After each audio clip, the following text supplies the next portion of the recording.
Good morning, আমি চৈতালি আবার চলে এসেছি নতুন একটা ভিডিও নিয়ে। আজকে জামাই ষষ্ঠী, সেই জন্য খুব ভোর ভোর উঠে পড়েছি, কারণ জামাই ষষ্ঠীতে পুজো আচ্ছা তো ভালো করে করতেই হবে, মানে ষষ্ঠী বলে কথা। অবশ্য আমার ষষ্ঠী নেই বা আমি শাশুড়িও হইনি, কিন্তু বাড়িতে একটা বিশাল ভুরি ভোজের আয়োজন করা হয়েছে। আজকে দিনটা তাহলে এখন থেকে শুরু করছি। এখনো বাড়ির সবাই কেউই ওঠেনি, আমি তাড়াতাড়ি উঠে পড়েছি, মানে তারা উঠবো করছে আর কি। অনেক কাজ আজকে, আশা করি আজকের ভিডিওটা আপনাদের ভালো লাগবে। হ্যাঁ, আজকে কিন্তু আমার বাপের বাড়ি এবং আমার শ্বশুর বাড়ির সব রীতি নিয়ম সবই আপনাদের সাথে শেয়ার করব। পুজো আচ্ছা করে গাছের জল দিয়ে অনেক কাজ করে নিয়েছি। জানেন তো একটা মজার ব্যাপার, আমার শ্বশুর বাড়িতে জামাইকে পর্যন্ত ফলাহার খাওয়ানো হতো, মানে এটাই রীতি। আর আমাদের আখার বাতাস হিসাব নেই, মানে আমরা হচ্ছি ঘটি, মানে আমাদের শুধু ষষ্ঠীর পুজো দিয়ে তেল হলুদ সব সন্তানদের মাথায় ফোঁটা দেওয়া হয়। বাপের বাড়িতে আবার লুচি তরকারি রেওয়াজ। সকালবেলা জলখাবার মানে লুচি তরকারি, জলখাবার কিছুক্ষণ পরে সব রকম ফল দেওয়া হয়। আজকে বলুন তো, আমি তো এখন শাশুড়ি হইনি, কিন্তু আজকে আমার শাশুড়ি কাটিং সাজটা হয়েছে কিনা, আমাকে ভালো লাগছে? মানে আমি যখন শাশুড়ি হব তখন কি এরকম সাজে ভালো লাগবে, না আরো সাজতে হবে?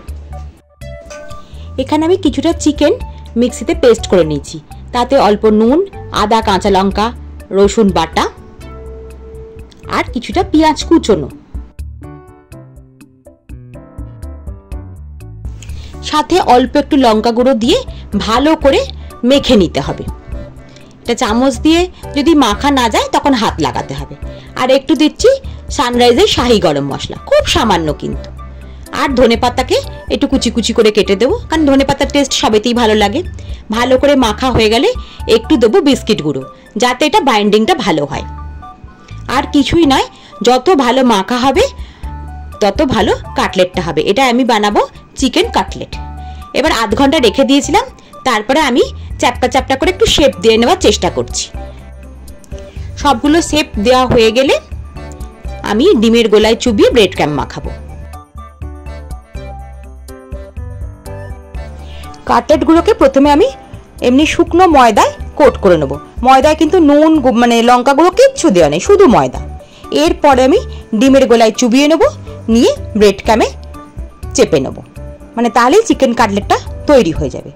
না, শেপটা ঠিক হবে না বলে আমি সবগুলো ব্রেড ক্রাম্বে মাখানোর পর ছুরি দিয়ে আস্তে আস্তে শেপ দিয়ে নেওয়ার চেষ্টা করব। বাইরের দোকানে চিকেন কাটলেট খেতে গেলে কিন্তু খুব পাতলা পাতলা হয়, কিন্তু আমি যেহেতু বাড়িতে বানাচ্ছি একটু মোটা মোটাই বানিয়েছি। আমার সবগুলো হয়ে গেছে, এবার আমি ছুরি দিয়ে চেপে চেপে সাইড দিয়ে দিয়ে একটু কাটলেটের শেপে আনার চেষ্টা করছি, মানে যতটা আমি পারছি আর কি।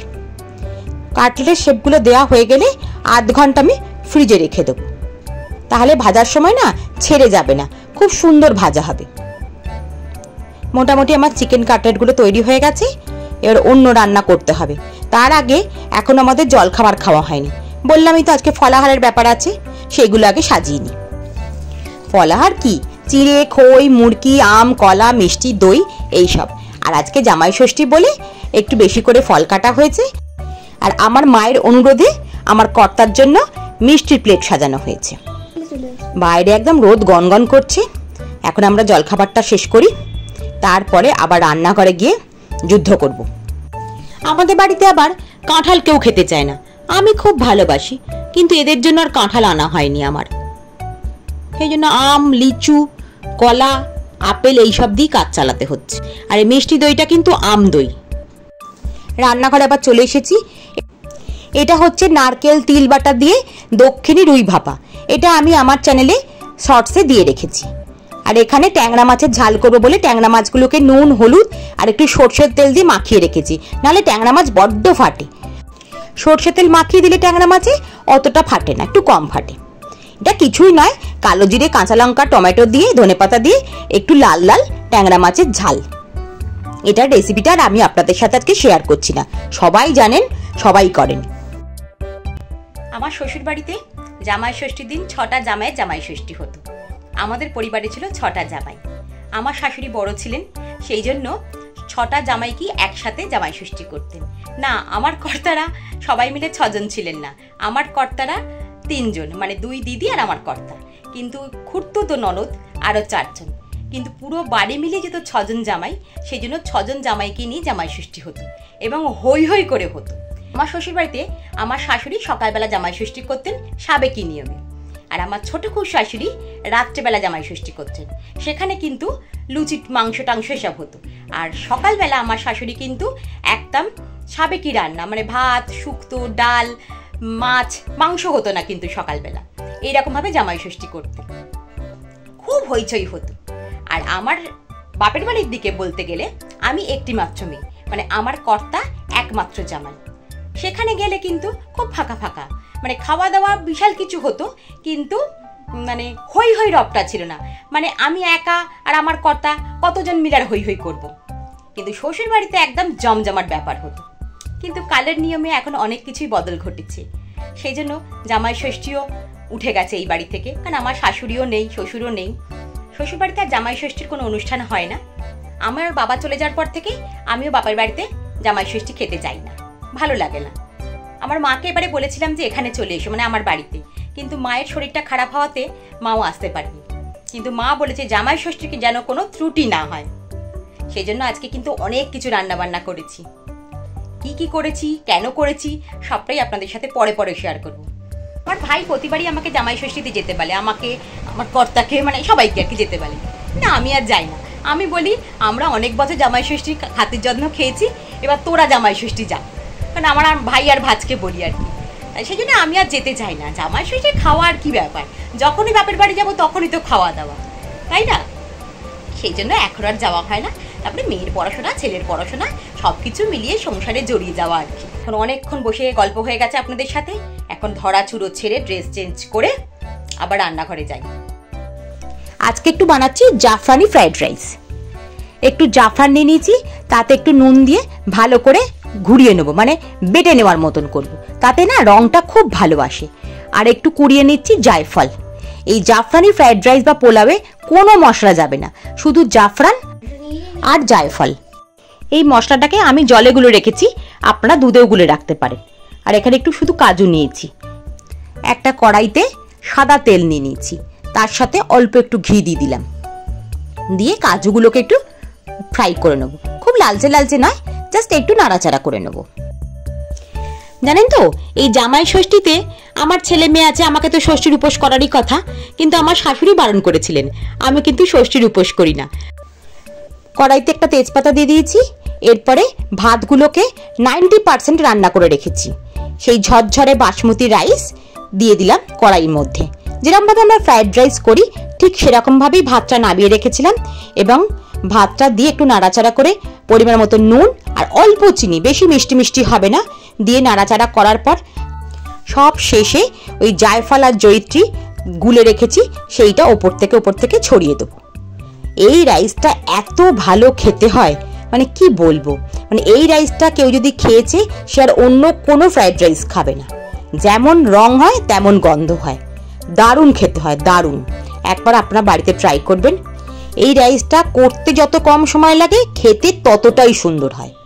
অন্যদিকে চিকেনও বসিয়ে দিয়েছি, কিন্তু এই রেসিপিটা আজকে শেয়ার করতে গেলে ভিডিওটা অনেক বড় হয়ে যাবে, পরে শেয়ার করে দেবো আপনাদের সাথে।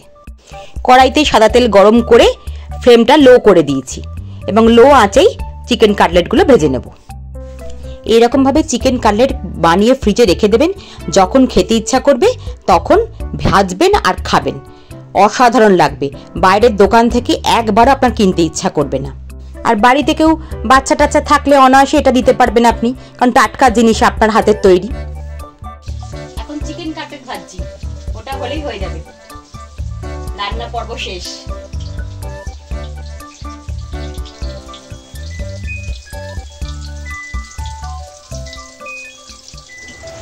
এবার লাঞ্চ সার্ভ করার সময় হয়ে গেছে।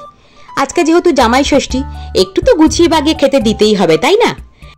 সেই জন্য একটু সুন্দর করে খাবার সার্ভ করার চেষ্টা করছি। আমার বাপের বাড়িতে জামাই ষষ্ঠীতে কিন্তু সাবেকি রান্না হতো না, হতো ফ্রাইড রাইস, চিলি চিকেন, চিংড়ি মাছের মালাইকারি, পোনা মাছ বা ভেটকি মাছ, এইসব রান্না। কোনো নিরামিষ পদ থাকতো না, ওখানে পুরোটাই মাছ মাংসের ওপর আর রাইসের ওপর থাকা হতো। আমার মায়ের হাতে না ফ্রাইড রাইস আর চিলি চিকেনটা দুর্দান্ত হয়।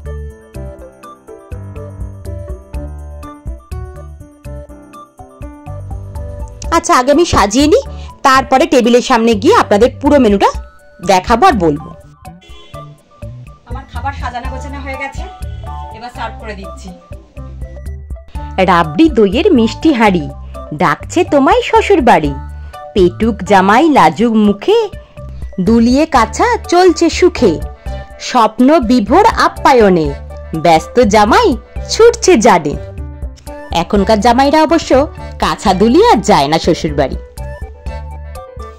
এবার বলি কি কি রান্না করেছি। ভাত, লাল শাক ভাজা পোস্ত দিয়ে, কাঁকরোল ভাজা, চিকেন কাটলেট, জাফরানি ফ্রাইড রাইস, মুগের ডাল, এখানে হচ্ছে নারকেল তিল বাটা দিয়ে দক্ষিণী রুই ভাপা, ট্যাংরা মাছের ঝাল, শুখা চিকেন, আমের চাটনি, শেষ পাতে মিষ্টিমুখ রসগোল্লা। এই হচ্ছে আজকে আমার সামান্য ভুরি ভোজের আয়োজন। আর হ্যাঁ, স্যালাড আছে। দক্ষিণী রুই ভাপার রেসিপিটা আমার চ্যানেলে শর্টসে আছে, চেক করে নিতে পারেন। আজকে আপনারা জানাবেন আমি যে রেসিপিগুলো শেয়ার করলাম আপনাদের কেমন লাগলো। আর আমি যে আমার মায়ের কথায়, আমার কর্তামশাইয়ের জন্য নিজের হাতে এই আয়োজনগুলো করেছি এবং নিজে রান্নাগুলো করেছি, সেটাও কেমন লাগলো। আশা করি আমার মায়ের জামাই এতে সন্তুষ্ট হবে এবং মায়ের জামাইকে ঠিক ঠিক যত্ন আত্তি করতে পারবো। আজকে আমার এত আয়োজন আমার কর্তামশাইয়ের জন্য, মানে আমার মা আজকে আসতে পারেনি, সেই জন্য মায়ের প্রতিনিধিত্ব করলাম আমি। আশা করি তোমার ভালো লাগবে, এনজয় করো খাবারটা। তাহলে এখন কর্তামশাই খাওয়াটা শুরু করুক, আমরা এবার খেতে বসবো। যদি ভিডিওটা আপনাদের ভালো লেগে থাকে একটা লাইক করে দেবেন, অতি অবশ্যই আপনি যদি আমার চ্যানেলে নতুন হন একটা সাবস্ক্রাইব করে দেবেন। আজ তবে আসি।